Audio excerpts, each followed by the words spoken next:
Shalom sahabat yang dikasihi Tuhan Yesus, puji Tuhan kita bertemu kembali dalam kasih-Nya. Kali ini kita akan berbicara mengenai politik dan kebangsaan. Sahabat yang terkasih, beredar isu dari beberapa media sosial, saya melihat ya, baik itu dari media berita, bahkan media sosial seperti Facebook, Twitter, dan lain-lainnya.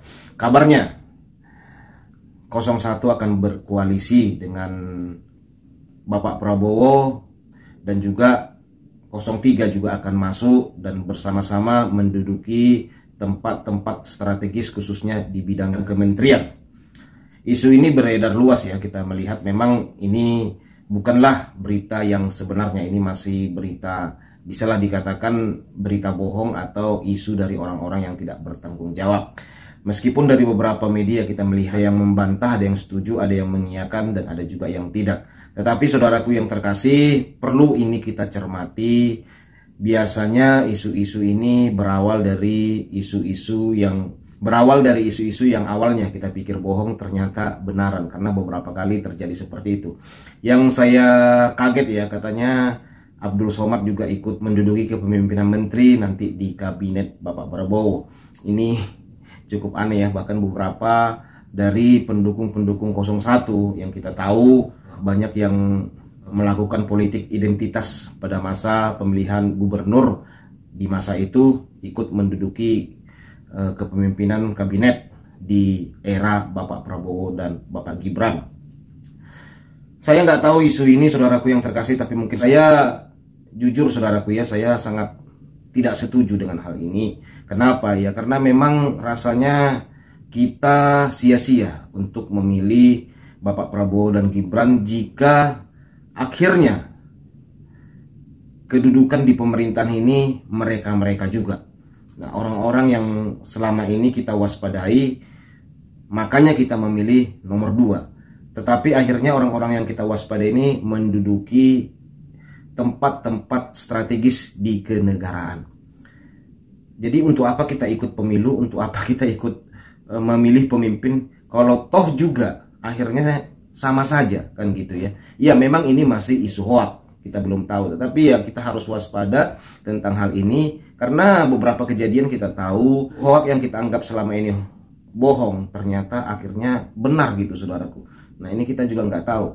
Jadi saya mau mengingatkan kembali kepada Bapak Prabowo, Bapak Gibran, ingat Pak jejak rekam mereka, apa yang mereka lakukan untuk bangsa ini. Jangan sampai hal-hal intoleransi, kerukunan umat beragama yang ingin kita bangun jauh lebih baik untuk bangsa ini, membangun lagi Sumpah Pemuda, membangun lagi Pancasila, membangun lagi Undang-Undang Dasar yang benar agar tidak terjadi hal-hal intoleransi, radikalisme di negeri ini. Itulah sebabnya saya mau ingatkan kembali jejak rekam mereka, orang-orang yang kabarnya katanya akan berkoalisi dengan kabinet Prabowo Gibran, yang memungkinkan anak kecil menjadi wakil presiden, padahal belum cukup umur dan belum cukup dewasa. Nabi Muhammad saja yang dijuluki Al-Amin baru menjadi Rasul ketika usia 40 tahun. Ini masih kecil mau jadi wakil presiden, mau memimpin negeri sebesar ini. Karena itu kami yakin, seyakin-yakinnya minimal diskualifikasi terhadap Gibran Rakebuming akan dilakukan. Allahu Akbar. Sekali lagi Gibran didiskualifikasi. Allahu Akbar. Bangsa Indonesia adalah bangsa pejuang, bukan bangsa pecundang. Kemerdekaan Indonesia adalah atas perjuangan para ulama, kiai, habaib, dan para tokoh-tokoh panding badar, bukan pemberian daripada Jepang, bukan pemberian Belanda, apalagi pemberian Cina. Maka saya serukan untuk turun ke jalan untuk bisa menyuarakan hati nurani rakyat untuk mengawal MK, insya Allah diberikan kemenangan dari Allah Subhanahu wa Ta'ala. Terima kasih. Assalamualaikum warahmatullahi wabarakatuh. Nggak takut, saya takut kepada Allah, nggak takut siapa. Saya nggak percaya, saya rakyat Sumatera Utara nggak percaya Prabowo menang. Yang percaya Prabowo menang, mendingan pindah agama aja, udah itu aja. Oke Mas, ada satu kata terakhir Mas. Ada. Lawan gitu. Yang percaya Prabowo menang, pindah agama. Agamaku Islam, dia nggak percaya. Oke. Jangan sampai bapak politik identitas justru menang dengan cara menipu umat Kristen. Jadi kalau sekarang umat Kristen mendukung Anies, mereka akan membayar mahal kerelaannya untuk menukar iman hanya untuk kepentingan sesaat. Kita tahu Anies lahir dari politik identitas, yang dia dulu melabeli kafir semuanya kepada yang non-muslim. Saya mintalah kepada muslim yang waras dan kepada kelompok minoritas, janganlah Anda memilih pemimpin yang berkarakter seperti Anies. Gen Z juga tahu kalau Anies adalah sosok yang didukung kelompok intoleran yang membuat Pilgub DKI 2017 menjadi sangat kotor. Politik identitas yang mengarah ke perpecahan seperti yang dikeluarkan pendukungnya Anies, yaitu Kadrun bin Kamret. Kafir lah, laknat lah, PKI lah, ya cuma itu doang kemampuannya. Itulah pendukung Anies. Jangan pernah takut melawan Kadrun yang cuma pengen Indonesia hancur. Pancasila Soekarno, ketuhanan ada di pangkat. Anak Tuhan dari mana? Kalau Yesus anak Tuhan, bidangnya siapa? Besok di seluruh wilayah Indonesia kami katakan dalam Iblis hanya menggoda orang yang beriman. Makanya jarang-jarang orang kafir kerasukan setan. Yang kerasukan setan itu orang baik-baik. Jarang, saya belum pernah nengok Cina kerasukan setan. Benarkah Ahok itu kerasukan setan? Enggak, setannya tidak. Karena sesama setan dilarang saling menggoda. Karena di salib itu ada jin kafir. Karena di salib itu ada jin kafir. Karena di salib itu ada jin kafir. Haleluya. Kepalanya ke kiri apa ke kanan? Kepalanya ke kiri apa ke kanan? Kita percaya salib itu lambang mulia, bukan jin. Kok ketawa? Aku nggak nyindir siapa-siapa. Ya, kalau orang-orang seperti yang di dalam video tadi menduduki tempat-tempat strategis di pemimpinan Bapak Prabowo Gibran cukup disayangkan ya. Ya karena saya jujur, cukup lama mempertimbangkan pilihan saya di antara ketiga calon presiden ini.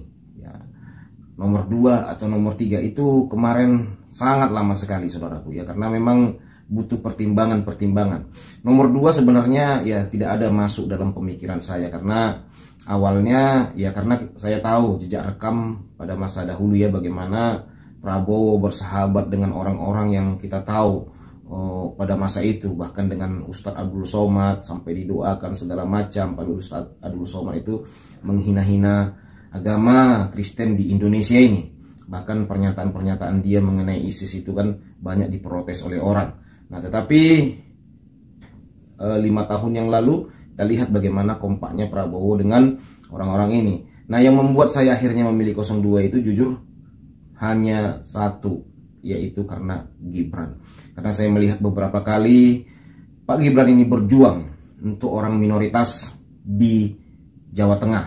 Beberapa hal yang dia lakukan sepak terjangnya untuk membela gereja yang ditutup. Ada kuburan juga ya yang mengalami pengerusakan pada masa itu karena kuburan Kristen. Akhirnya Pak Gibran melakukan ketegasan-ketegasan yang cukup meraih simpatik dari saya. Itulah yang membuat saya akhirnya memilih 02. Ya, saya memilih 02 tidak ada lain selain daripada untuk mencegah Indonesia ini dari hal-hal yang menentang Pancasila dan Sumpah Pemuda.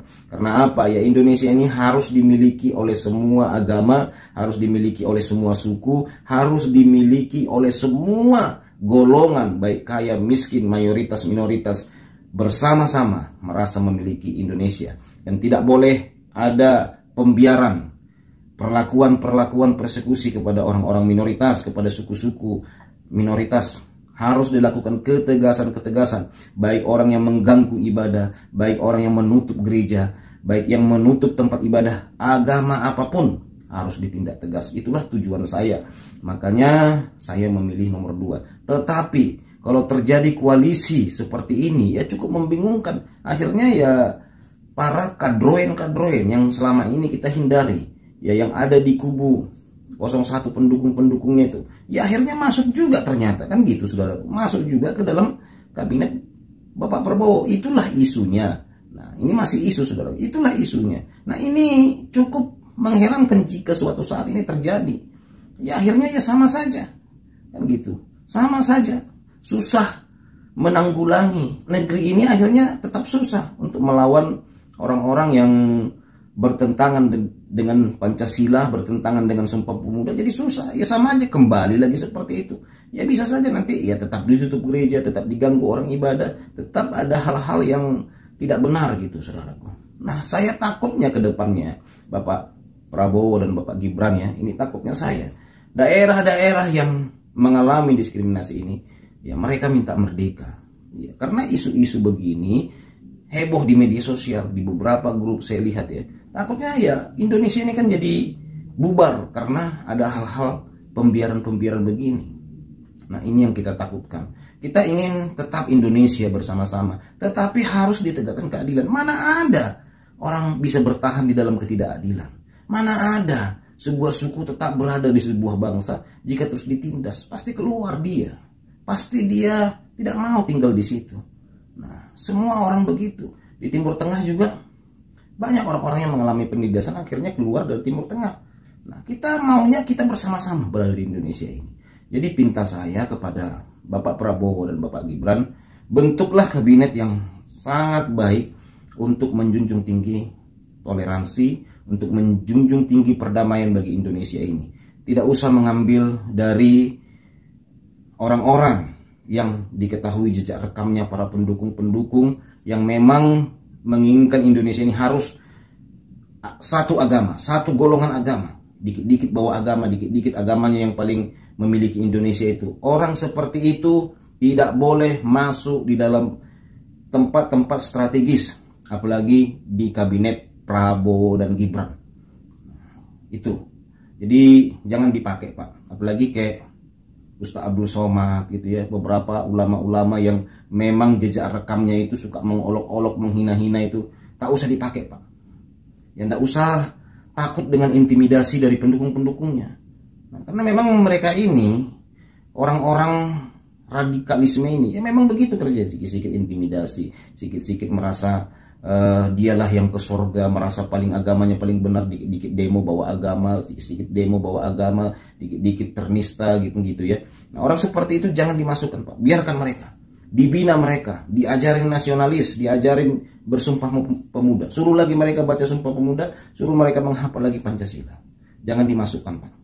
Termasuk permintaan saya, tegaslah kepada tokoh-tokoh agama yang ketahuan suka merendah-rendahkan agama lain di Indonesia ini. Nah, itu saran saya buat kepemimpinan yang sudah ditetapkan oleh KPU yang akan dilantik sebentar lagi, Bapak Prabowo dan Bapak Gibran. Sekali lagi saya mengatakan, jika isu ini benar, saya sama sekali tidak setuju Pak, tidak setuju. Tuhan Yesus memberkati kita semua, shalom.